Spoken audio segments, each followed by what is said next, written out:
Hello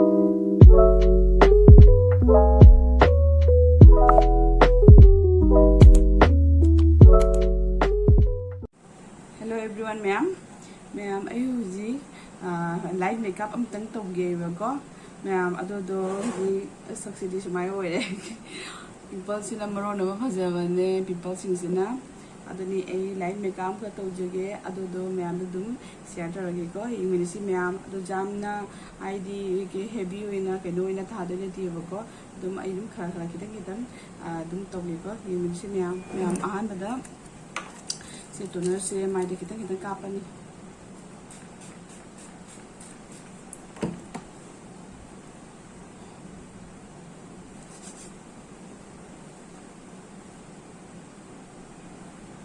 अगर थाइबा toner से जी ऐसे सिलेबा लोटस प्रोफेशनल की अदुदा मैम ने जहाँ में टोनर में यूज कर रहे जाए बको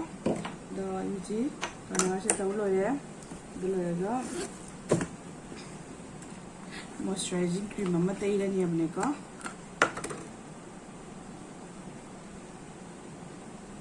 मॉइस्चराइजिंग मैम इन हुजी प्राइमर थादु से ना से कलर बार गिनी अब को कलर बार गिनी मैम जहाँ में यूज होगा चाहिए था भाई नहीं अपा मनी ये तो कुछ तो नहीं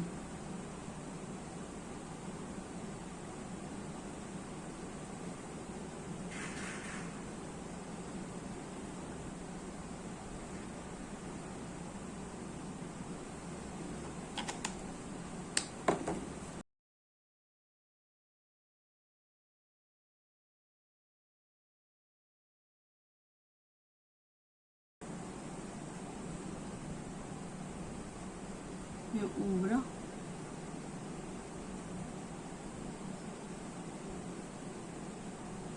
सिगी ब्रश मसासी ना उन तो रहा है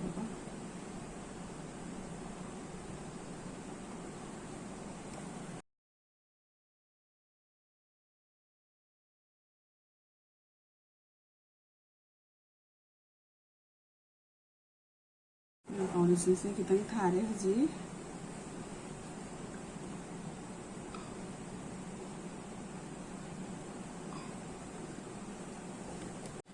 आई शेडो से रिवोल्यूशन की नहीं अनी खनी ऐसे जाना रहेगा मिक्स होने तौरगा तुम जेगे अम्मा चाना बजे ऐसे अनी से की ना खरा कुइरे यूज तौनी ने से ना कितन कोना मथन ले बनी है ऐसे अनी से की तौरगा जाना रहेगा ये काफी से जेगे को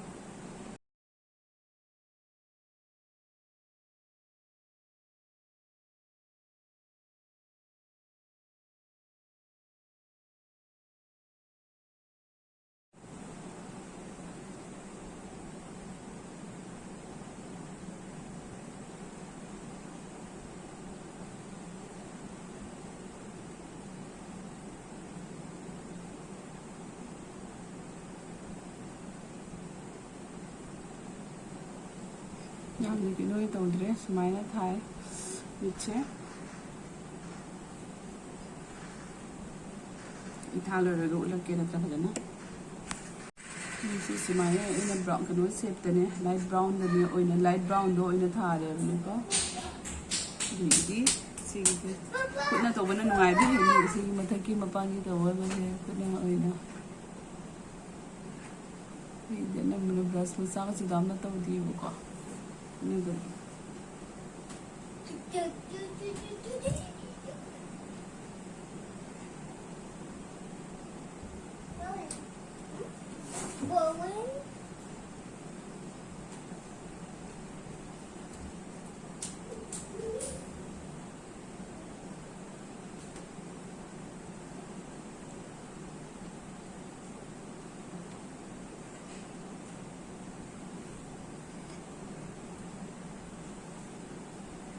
ओए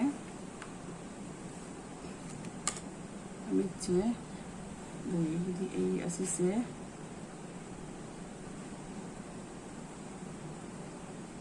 सिगी गोल्डन कनो असिगी मचू से सिकिता का मगन तौरनी है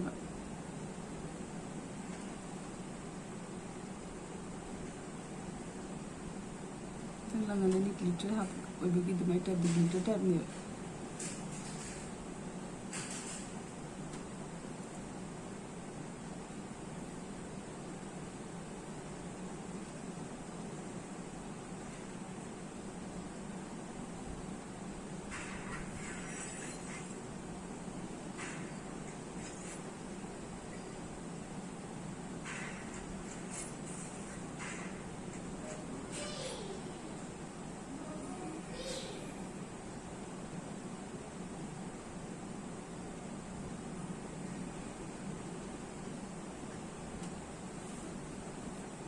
ꯃꯤꯠꯁꯦ ꯁꯨꯃꯥꯏꯅ ꯑꯣꯏꯔꯦ ꯃꯌꯥꯝ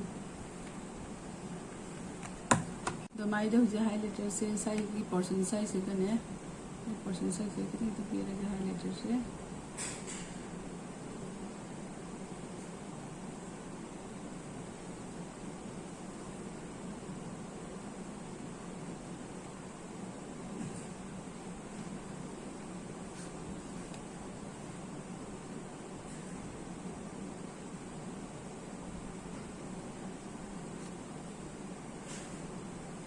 ꯌꯦꯡꯕꯗ ꯈꯤꯇꯪ ꯂꯪꯇꯛ ꯇꯧꯔꯕ ꯍꯥꯏꯂꯥꯏꯇꯔꯁꯦ ꯁꯤꯒꯤ ꯈꯤꯇꯪ ꯑꯃ ꯄꯤꯔꯦꯕꯀꯣ ꯑꯗꯨꯒ ꯍꯧꯖꯤꯛꯁꯦ ꯃꯤꯠꯁꯦ ꯆꯨꯞꯄꯒꯦ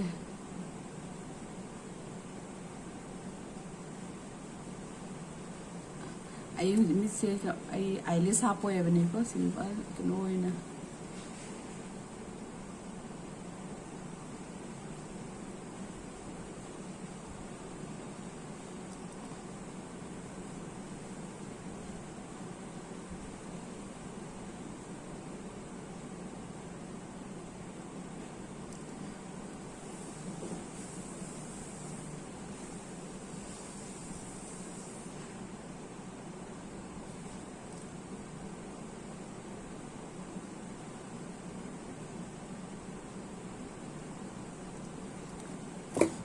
ꯑꯗꯣ ꯍꯧꯖꯤꯛ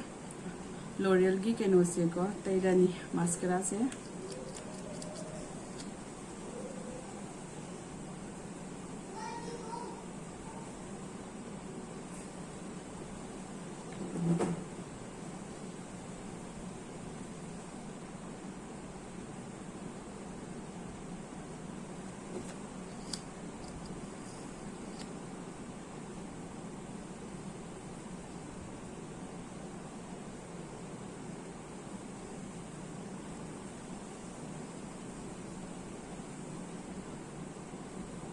ꯁꯤ ꯂꯣꯔꯤꯌꯦꯜꯒꯤ ꯃꯥꯁꯀꯥꯔꯥꯁꯦ ꯌꯥꯝꯅ ꯂꯣꯡ ꯂꯥꯁꯇꯤꯡ ꯑꯣꯏꯌꯦꯕꯀꯣ ꯋꯥꯇꯔ ꯄ꯭ꯔꯨꯐꯅꯦꯕꯀꯣ ꯁꯤꯁꯦ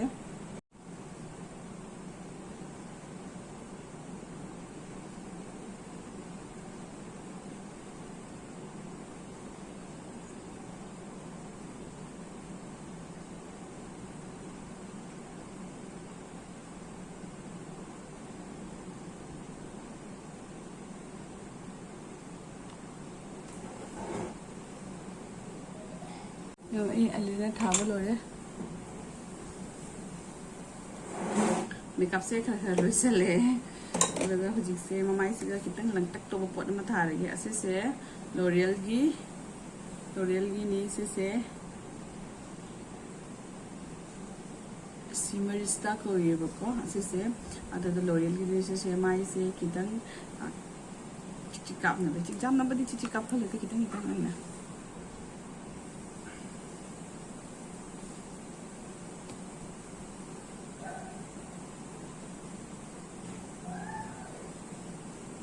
halu legane si batata ke kira kitan na tapi bada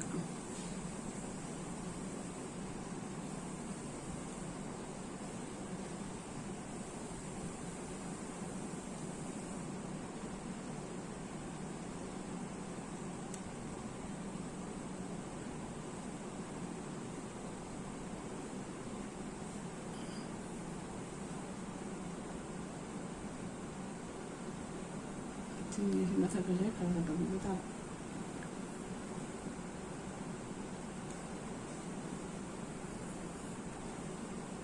मैं यहाँ से लिपस्टिक से था गया हमें येंगे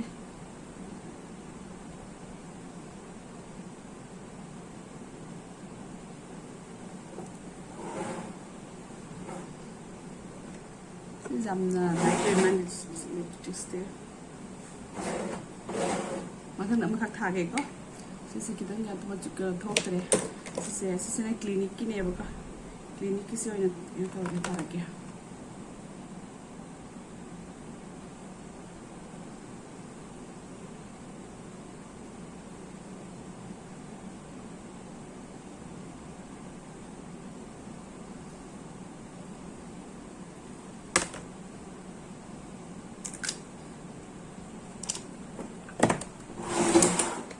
Yeah, así na machutok pa yung sa lipstick na. No, ma'am, loire. ꯂꯣꯏꯔꯦ ꯁꯨꯃꯥꯏꯅꯅꯤ ꯑꯗꯨꯗꯣ ꯑꯩ ꯗ꯭ꯔꯦꯁ ꯁꯦꯠꯆꯜꯂꯛꯀꯦꯀꯣ ꯗ꯭ꯔꯦꯁ ꯁꯦꯠꯂꯒ ꯌꯦꯡꯃꯤꯟꯅꯁꯤꯀꯣ